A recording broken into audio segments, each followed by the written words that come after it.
प्रभु यीशु मसीह के नाम में आपको अनुग्रह, शांति और आशीष मिले। जॉर्ज स्वीटिंग जो एक बड़े इंस्टीट्यूट के चांसलर थे, वो एक घटना के बारे में बता रहे थे जो अमेरिका के 2 राज्यों में हुई थी। और इस घटना में बहुत भयंकर बवंडर आकर ओहायो और पेंसिल्वेनिया, इन 2 राज्यों में बहुत तबाही मचाई थी। ये जो बवंडर होता है, इसको इंग्लिश में टॉर्नेडो कहते हैं। और ये आकाश से पृथ्वी पर एक, कह सकते हैं, एक बादल का स्तंभ घूमता हुआ आगे चलता है। जैसे आपने देखी है, तेल की कीप होती है। जैसे अगर बोतल में तेल डालना हो तो एक कीप डाल के फिर ऊपर से बड़े डब्बे से तेल को उंडेलते हैं, तो कीप के आकार में ये बादल होता है।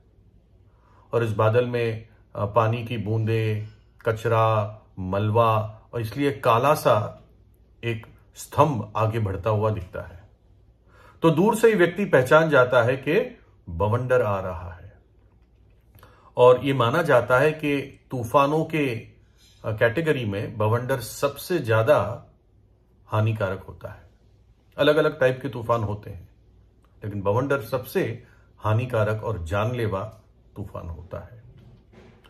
तो ये महाशय इस हाल ही में या कुछ वर्षों पहले हुए बवंडर के बारे में एक घटना बता रहे थे, जिसमें 100 लोगों की मौत हो गई। और बवंडर आने से पहले ही एक व्यक्ति थे जिनका नाम कॉस्टका था। और कॉस्टका एक बेसबॉल की टीम जो खेल रही थी, या शायद 2 टीम्स आपस में खेल रही थी, तो वो उसके अंपायर थे। और जैसे हमारे यहां क्रिकेट होता है, वहां पर बेसबॉल होता है। तो हमारे यहां जैसे हम अंपायर के बारे में जानते हैं, जो खड़े होकर अपना डिसीजन देता है, कोई आउट हुआ या नहीं हुआ, 4 था या 6 था, तो वैसे उनकी गेम में भी ये अंपायर था। और कॉस्टका ने देखा, वो पेंसिल्वेनिया में था, उसने देखा कि दूर से वो बवंडर आना शुरू हो रहा है, एक बवंडर आना शुरू हो रहा है। और वो समझ गया। उसने अपनी अंपायरी छोड़ी वहां पर, वो दौड़ा जो स्टैंड्स थे जहां पर लोग बैठकर इस गेम को देख रहे थे, जिसे हम स्टेडियम कहते हैं। और उस स्टेडियम में उसकी भांजी, या तो उसके भाई की बेटी थी या उसकी बहन की बेटी थी, उस छोटी बच्ची को उसने एकदम उठाया और वो दौड़ा और एक गड्ढे में उस बच्ची को उसने रख दिया, कह सकते हैं उसको सुला दिया। और उस गड्ढे के ऊपर ये अंपायर जो कॉस्टका था, वो खुद लेट गया। और थोड़ी ही देर में वो बवंडर वहां पर आ गया और उस बवंडर ने तहस नहस किया। और जब बवंडर चला गया, वो बच्ची एक प्रकार से जो डर के शॉक में आ गई थी, उसको जब होश सा आया, वो बाहर आई, देखा तो जब ऊपर देखा तो उसके जो अंकल थे वो थे ही नहीं। और वो बवंडर उनको ले गया।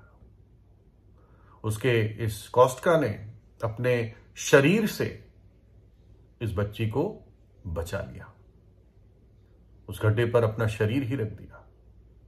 और खुद वो किस समय बवंडर उसको उड़ा के ले गया पता भी नहीं चला, और वो मर गया। और अपनी इस भांजी को, इस बच्ची को बचाने के लिए कॉस्टका ने अपना प्राण दे दिया, है ना। और ये घटना हमें वही पुरानी पुरानी कलवरी की कहानी को याद दिलाता है, जिसको जब भी सुनते हैं एक नई हमें रोशनी मिलती है, एक आनंद मिलता है। वो कहानी ऐतिहासिक रूप से पुरानी है, लेकिन एक विश्वास करने वाले के लिए वो परमेश्वर की सामर्थ है, जीवन है, हमारी आशा है। और कैसे परमेश्वर का पुत्र, जो अनंत काल से परमेश्वर का पुत्र था, वो मनुष्य बनकर इस दुनिया में आया। एक कुंवारी के जरिए उसने जन्म लिया और उसको ये पदवी से पहचाना गया कि ये परमेश्वर का मेमना है जो जगत का पाप उठा ले जाता है। कलवरी के क्रूस तक वो अपनी इच्छा से चला गया और उस क्रूस पर उसने परमेश्वर के क्रोध के बवंडर को अकेले सहा। परमेश्वर का क्रोध क्यों उंडेला गया? क्यों था परमेश्वर के अंदर क्रोध? वो क्रोध पाप के प्रति था, जगत के पापों के प्रति, और पाप के प्रति परमेश्वर का पूरा क्रोध मनुष्य जाति के इतिहास में जो रहा, वो सब पिता ने अपने पुत्र पर उस कलवरी के क्रूस पर उंडेल दिया। अपने पुत्र की देह पर उसने वो क्रोध उंडेल दिया। प्रभु यीशु मसीह ने हमारे पापों को और अपराधों को अपने शरीर में उठा लिया, उस सजा को उठा लिया, उस दंड को और उस न्याय को उठा लिया। बाइबल कहती है वो हमारे खातिर क्रूस के ऊपर पाप बन गया और इसलिए परमेश्वर ने पाप को सजा दी। और क्योंकि उसने हमारा पाप अपने ऊपर लिया, इसलिए उसने हमारा श्राप भी अपने ऊपर लिया। इसलिए जो कोई यीशु पर विश्वास करता है उसके जीवन से श्राप हट जाता है। जो पीढ़ियों से उस पर श्राप चला आया है, वो श्राप यीशु मसीह के लहू की सामर्थ्य से हट जाता है और वो व्यक्ति आशीषित हो जाता है। अंधकार से निकलकर वो ज्योति में प्रवेश करता है। मृत्यु के भूमि से निकलकर वो जीवन में प्रवेश करता है। ऐसी आशीष प्रभु उनको देता है जो यीशु पर विश्वास करता है। जब हम विश्वास से उस क्रूस के बलिदान को देखते हैं तो क्या देखते हैं कि परमेश्वर का पुत्र कलवरी के क्रूस पर 3 कीलो के जरिए वहां पर लटका हुआ है और उसके सिर पर वो कांटों का ताज था। ये छोटे गुलाब वाले कांटे नहीं हैं, ये बड़े बड़े कांटे होते थे, शायद 1 इंच बड़े बड़े। और जब इन सैनिकों ने इस कांटों का ताज बनाया उसका ठट्ठा उड़ाने के लिए, ऐसे कांटों के कोई झाड़ी या कोई ऐसी चीज को गोल करके उसके सिर पर उन्होंने धर दिया पूरे जोर से, और वो कांटे उसके माथे में घुसे और उसके माथे से चेहरे पर और शरीर पर उसका पवित्र लहू बहा।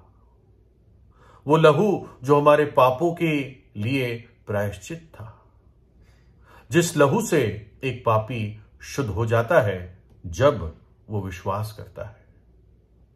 हर एक पापी जो सच्चा पश्चाताप करके प्रभु यीशु पर विश्वास करता है, यीशु का लहू उस पापी को पवित्र करता है, उसका उद्धार कर देता है, उसको नया जीवन देता है और वो व्यक्ति अब नरक के दंड से, उस दूसरी मृत्यु से बच जाता है, आजाद हो जाता है।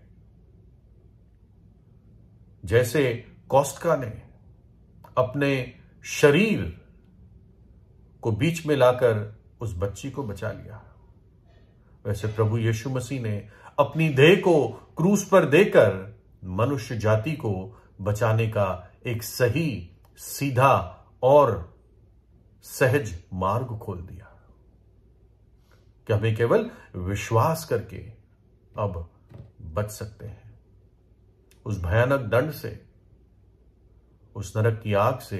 एक पापी बच सकता है विश्वास करके। दुख की बात है, कोस्टका को वो बवंडर लेकर चला गया। हमें पता नहीं कहां पर जाके उसके शरीर को फेंका होगा, है ना, जरूर मिला होगा कहीं ना कहीं। लेकिन जब प्रभु यीशु ने क्रूस पर अपना प्राण दे दिया, परमेश्वर के क्रोध के बवंडर को अपने ऊपर सह लिया, हमारे पापों के लिए पूरी कीमत चुका दी, उसके बाद प्रभु के 2 शिष्यों ने प्रभु के प्राण देने के बाद उसकी देह को उतार कर एक गुफा में, एक नई कब्र में उसकी देह को बड़े आदर के साथ उसको, उस देह को वहां पर रखा। और तीसरे दिन प्रभु यीशु मसीह मृतकों में से जी उठा और आज वो युगानुयुग जीवित है, वो उपस्थित है, हर एक पापी के दिल पर खटखटाता है। देख, मैं तेरे द्वार पर खड़ा हुआ खटखटाता हूं, यदि कोई व्यक्ति मेरी आवाज सुनकर अपने द्वार को खोलेगा तो मैं उसके भीतर आकर उसके साथ भोजन करूंगा और वो मेरे साथ, मैं उसके साथ रहूंगा। कॉस्ट का चला गया, उसके उस बलिदान को भूल नहीं सकते, लेकिन प्रभु यीशु मसीह के महान बलिदान के सामने कॉस्का ने अपनी भांजी के लिए अपना प्राण दिया। वो और कोई बच्चे को नहीं ले गया, लेकिन प्रभु यीशु मसीह ने अपने शत्रुओं के लिए भी अपना बलिदान दिया। जो उससे घृणा करते थे उनके लिए भी उसने विनती की, पिता इन्हें क्षमा कर दे। तो इसलिए प्रियजनों, परमेश्वर का आत्मा करें कि यदि अब तक आपके हृदय नहीं खुला है तो आपके हृदय खुले और आप परमेश्वर के प्रेम को, जो प्रभु यीशु मसीह के क्रूस के बलिदान में प्रकट है, उसको आप देख सके और विश्वास कर सके और पाप की सजा से एक बार और हमेशा के लिए छुटकारा पाए। प्रभु यीशु आपको आशीष दे।